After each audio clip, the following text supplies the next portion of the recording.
Hello everyone, అందరికీ నమస్కారం అండి. అందరు ఎలా ఉన్నారు? నేనైతే సూపర్ ఉన్నాను. మీరు కూడా సూపర్ డూపర్ గా ఉండాలని కోరుకుంటున్నాను. ఇవాళ మాది kitchen tour చేయాలనుకుంటున్నానండి.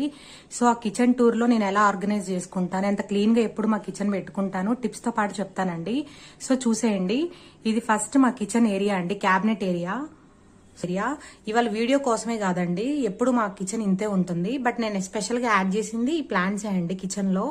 So special look అదే, ఇంకా ఇప్పుడు స్పెషల్ గా చూపిద్దామని చెప్పి స్పెషల్ గా ప్లాంట్స్ పెట్టాను అంతే.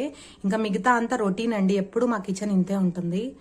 సో చూస్తున్నారు కదండి, స్టార్టింగ్ నేను ఆయిల్స్ పెట్టుకుంటానండి. ఇదేమో వంట చేసుకునే ఆయిల్, ఇదేమో జస్ట్ ఇంకా ఎప్పుడైనా మనం దోశ అలా ఏమైనా ఆమ్లెట్స్ అలా వేసుకుంటాం కదండి. ఆమ్లెట్స్ దోశ వేసుకునేటప్పుడు ఇట్లా యూజ్ చేసుకోవడానికి చాలా ఈజీగా ఉంటుంది కదండి. సో ఇది నేను ఎప్పుడో తీసుకున్నానండి, తీసుకొని కూడా దగ్గరగా ఒక 5 months అవుతుంది. అప్పటికి ఇంకా నాకు యూట్యూబ్ ఛానల్ కూడా లేదు, బట్ పెట్టాలని థాట్ ఉంది. బట్